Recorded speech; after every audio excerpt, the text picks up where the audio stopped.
Chapter 9. The First Revelation. After Muhammad's role in restoring unity among Quraysh during the rebuilding of the Kaaba, life returned to its steady rhythm in Mecca. Yet, as he continued his daily routine, a deep sense of unease stirred within him. It was as if he was being drawn towards something far beyond the everyday concerns of his people. He began experiencing vivid dreams, visions so clear and powerful that he described them as being like the breaking of the light of dawn. These dreams marked the beginning of a new chapter in his life, one that would transform not only his own existence, but the world around him. It was solitude he now sought more than anything. Solitude to reflect and seek clarity, away from the distractions of Meccan society.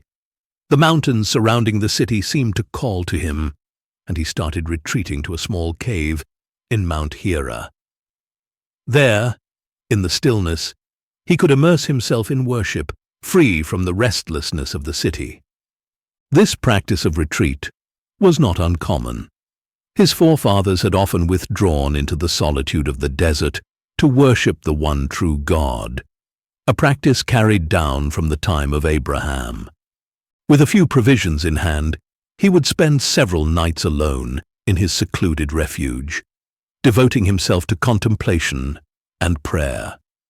Then, after fulfilling his days of retreat, he would return to Khadijah, only to soon gather more provisions and return again to the mountain.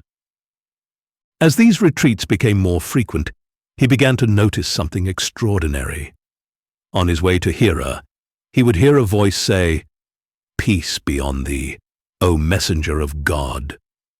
Startled, he would look around, but no one was ever in sight. It was as if the words themselves had come from the rocks and trees. These mysterious encounters would prepare him for the night that changed everything. It was during one such retreat in the month of Ramadan, in the 40th year of his life, that a presence unlike any he had ever known appeared to him. He was alone in the cave, wrapped in prayer, when suddenly an angel came to him in the form of a man. "Recite," commanded the being. Surprised and shaken, Muhammad replied, "I am not a reciter." The angel took hold of him, embracing him so powerfully that he felt his strength draining away. Then the angel released him, and again commanded, "Recite." Trembling, he repeated, "I am not a reciter." Once more, the angel seized him, and when it seemed he could bear no more, he was released. "Recite in the name of thy Lord who created. He createth man from a clot of blood.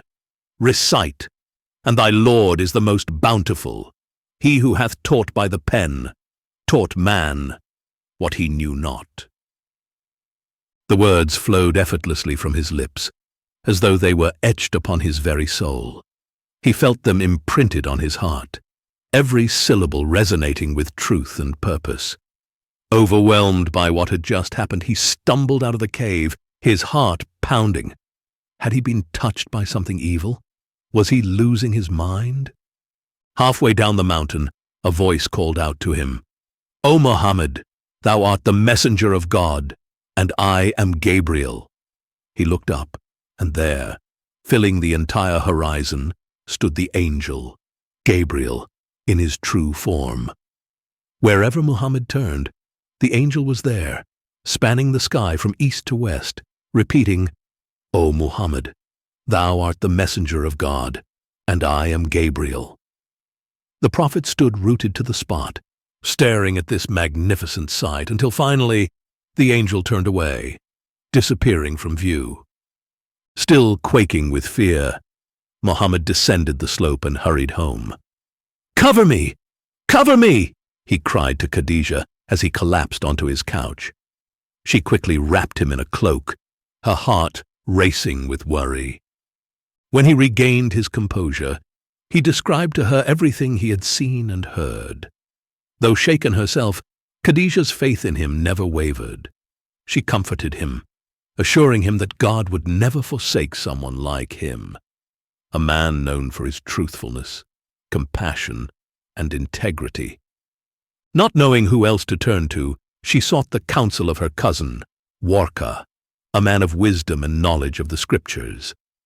"Holy! Holy!" exclaimed Warka when he heard of the encounter. "By him in whose hand is the soul of Warka, there hath come unto Muhammad the greatest namus, the very angel that came unto Moses. Verily, Muhammad is the prophet of this people." With these words of reassurance, the prophet found some peace. But soon a second revelation came, and this time it was a message that dispelled any lingering doubts. "Noon, by the pen and by that which they write, no madman art thou, through the grace of thy Lord unto thee, and thine shall be a meed unfailing, and verily of immense magnitude is thy nature." The certainty of his mission now settled in his heart. Yet, after these early messages, there was a sudden silence. No further words came. Days turned into weeks, and still the silence persisted. This period of waiting weighed heavily upon him, filling him with dread that perhaps God had turned away from him. But Khadijah's reassurances, like an anchor, held him fast. And then the silence broke, and with it came a beautiful and comforting revelation.